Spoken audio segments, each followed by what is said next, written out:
अनिला जी।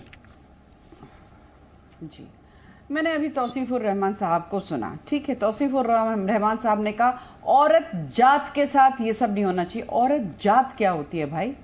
आधी आबादी है ना, जरा इज्जत से बात कर लो। या हमको हमारी जात बता दोगे? हमारी जात बता दोगे क्या? औरत की जात क्या होती है? बिल्कुल, ये तो भाषा है टीएमसी की। बिल्कुल, मेरी बहनों के साथ कुछ भी नहीं होना चाहिए। ये है कि इन्होंने अरे ठीक है, आप क्यों बीच में बोल रहे हैं? जब आप बोल रहे थे मेरे को भी बहुत सारी बातों से आपत्ति होती है, पर मैं अपने टर्न का बड़े आराम से, बहुत ही एक शालीनता से और अनुशासित तरीके से इंतजार करती हूँ। पर मेरे साथ कोई अगर हैकल करता तो फिर मैं उसको उसी तरीके से जवाब देती हूँ।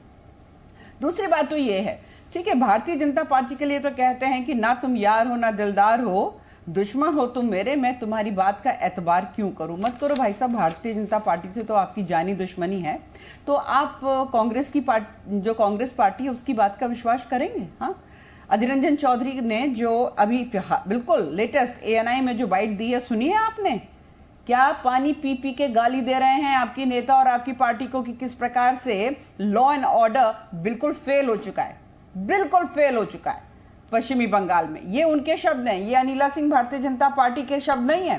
तो क्या कांग्रेस के लिए क्या बोलेंगे? वो उनका कौन सा एजेंडा चल रहा है? INDIA का जो ठगबंधन है उसमें तो आप सब लोग सारे इकट्ठे हैं।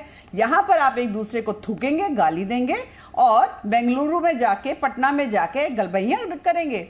ये कौन सा तरीका है? ये कौन सा तरीका? मुझे समझ में नहीं आता। एक अपील करना चाहूंगी विशाल जी, आपके चैनल के माध्यम से एक अपील करना चाहूंगी, 5 सेकंड में अपील करना चाहूंगी। हम सबको ये मौका नहीं मिला था जब हमारा भारत स्वतंत्रता का संग्राम कर रहा था कि हम क्विट इंडिया मूवमेंट में शामिल हो सके।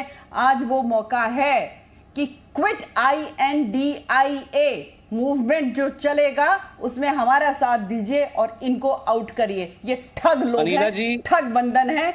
पश्चिमी बंगाल में कुछ बोलेंगे, बेंगलुरु में कुछ बोलेंगे। चलिए, बिल्कुल बिल्कुल। तौसीफुर रहमान जी, मैं आपके पास दोबारा आऊंगा। हमारे साथ और भी पैनलिस्ट जुड़े हुए, राम बाबू जी हैं, CPI के नेता हैं, और AK वाजपेयी जी। सबसे पहले राम बाबू जी, आपसे क्या लग रहा है आपको कि जो आप लोग की बैठक हुई INDIA की गठबंधन जिसका नाम ऐलान हुआ, क्या उसमें आपको फूट पड़ती हुई नजर आ रही? जिस तरह से वृंदा करात का बयान सामने आया या अधीर रंजन चौधरी का बयान सामने आया, क्या मुद्दों पर सहमति नहीं है या पश्चिम बंगाल के हालात ऐसे हैं कि आप लोग को बोलने की मजबूरी है?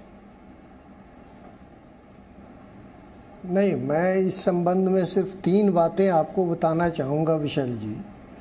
पहली बात तो ये कि जो हिंसा किसी भी रूप में कहीं भी हो रही हो, देश के किसी भी कोने में, वो निंदनीय है, नंबर 1।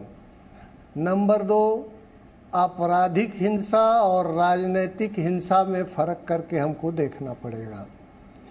और जब राजनीतिक हिंसा की बात हम करते हैं तो हमको इस पर भी ध्यान देना पड़ेगा कि देश के अंदर विभिन्न कारणों से जो नफ़रत का माहौल बना हुआ है वो उसको बढ़ावा देने के लिए काफ़ी हद तक जिम्मेवार है। रह गई इंडिया गठबंधन की बात, तो जाहिर है कि इंडिया गठबंधन में शामिल लोग इस बात के लिए तो चिंतित हैं ही कि चाहे वो सत्ता किसी के हाथ में हो, वहाँ इस तरह की हिंसा नहीं होनी चाहिए, इसलिए हम उसकी आलोचना करते हैं, निंदा करते हैं। लेकिन इसका ये अर्थ कतई नहीं है कि इससे जो बड़े सवाल देश के सामने हैं, जो नफ़रत की राजनीति चल रही है, जो संविधान और लोकतंत्र के लिए खतरे के हालात बने हुए हैं, और जिस तरह से मणिपुर जैसी घटनाएं घटित हो रही हैं, उस हिंसा में और बाकी की हिंसा में फ़र्क करके देखना पड़ेगा। और इसलिए हम समझते हैं कि जो बड़े सवाल हैं उनको लेकर के ये एकता बनी है, और ये एकता में फूट इसलिए नहीं होनी है कि जो स्थानीय सवालों पर मुद्दे हैं उस पर हम लड़ेंगे भी, और जो बड़े सवाल हैं उस पर एक साथ मिलकर। चलिए राम बाबू जी, आपने अपनी पार्टी का स्टैंड रखा। मैं AK वाजपेयी के पास चलता हूँ। AK वाजपेयी जी, क्योंकि आप राजनीति पर बहुत अच्छी नजर रखते हैं, किस तरह से आप देखते हैं बेंगलुरु में हाथ मिलता है, बंगाल में जाकर कानून व्यवस्था पर लगातार अधीर रंजन चौधरी और वृंदा करात की तरफ से सवाल खड़े किए जाते हैं, और इससे पहले भी अधीर रंजन चौधरी लगातार ममता बनर्जी के खिलाफ बोलते रहे हैं। आपके मुताबिक क्या ये गठबंधन आगे चल पाएगा या इसमें अभी भी मुद्दों पर सहमति नहीं बन पा रही है?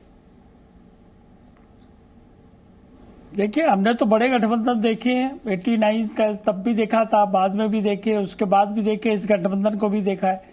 ये गठबंधन अभी बना नहीं है, प्रयास जारी है।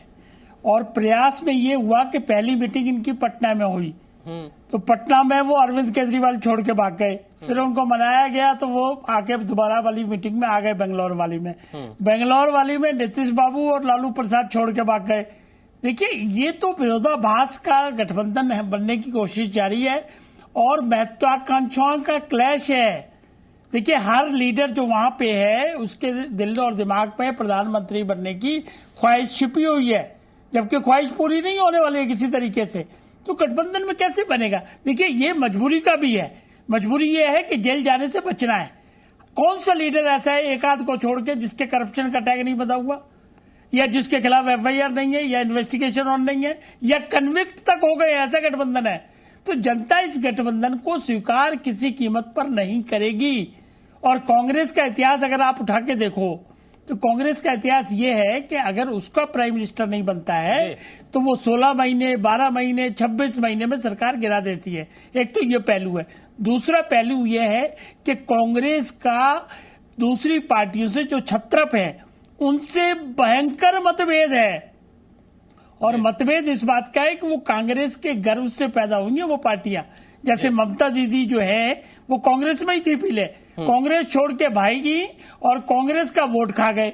तो अगर उनके वोट को खाओगे और कांग्रेस उस वोट को वापस लेने की कोशिश करेगी तो ये तो क्लैश ही है ना। ये क्लैशेस के लिए कोई समाधान ये चाहते हुए भी नहीं कर सकते, क्योंकि इनकी चाहत ये है कि किसी तरीके से को मोदी को भगाओ और करप्शन में लूट बजाओ और अपने आप को बचाओ। तो वो ये नारा कामयाब होने वाला हमारे नहीं साथ है। मीता चक्रवर्ती भी जुड़ नाम चुकी हैं। बदलने से क्या हो जाए? हमारे साथ मीता चक्रवर्ती भी जुड़ चुकी हैं, कांग्रेस की प्रवक्ता है। मीता जी, आपका स्वागत है। मैं आपके पास आऊं उससे पहले मैं अधीर रंजन चौधरी जी का एक बयान आपको सुनाना चाहता हूं, फिर मैं उस पर आपकी प्रतिक्रिया लूंगा। बंगाल की कानून और स्थिति बदतर होते जा रहे हैं, इसी को दर्शाते हैं मालदा की इस घटना। मीता चक्रवर्ती जी, इससे पहले भी आपने अधीर दादा का बयान सुना होगा, लगातार ममता बनर्जी के खिलाफ वो बोलते आए हैं। अब आपकी पार्टी का आधिकारिक स्टैंड क्या है जब बेंगलुरु में इंडिया, जो कि एक गठबंधन का नाम आपकी तरफ से दिया गया जिसमें ममता बनर्जी भी शामिल हुई, उसके बाद अधीर दादा की तरफ से यह बयान आना किस तरह से आप देखती हैं? क्या सहमति नहीं है मुद्दों पर? क्या बंगाल में दोनों दल एक दूसरे के खिलाफ है? देखिए, पहले तो नमस्कार सबको। और सेकेंडली, स्टेट पॉलिटिक्स और नेशनल पॉलिटिक्स के कंटेक्स्ट अलग होता है। अगर मैं केरला के एग्जांपल दूं, और इसके पहले भी यूपीए 1, यूपीए 2 में, इसके पहले काफी सारे स्टेट्स में भी लेफ्ट और कांग्रेस के बीच अलायंस रहा है। पर केरला में लेफ्ट और कांग्रेस एक दूसरे के खिलाफ लड़ते हैं स्टेट इश्यूज के ऊपर, राइट? क्योंकि वहां पर बीजेपी जो है वो डिस्टेंट थर्ड है।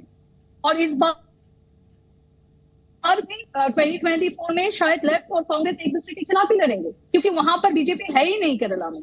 तो इसी तरह जो स्टेट के इश्यूज है, स्टेट के इश्यूज में हम लगातार, अगर पंचायत का जो हिंसा हुआ है, जो मौत हुआ है, वहां पर कांग्रेस की कार्यकर्ता की भी मौत हुआ है, फुलचंद शेख ले लो, औरबिंदो बोंडो ले लो, अल्फाजुद्दीन ले लो, तो वो उसके खिलाफ ना सिर्फ हमारी पीसीसी प्रेसिडेंट अधीर रंजन चौधरी ने बोला है, हाईकोर्ट पे ही ऑल्सो अपील, हमारी जो एआईसीसी प्रेसिडेंट भी है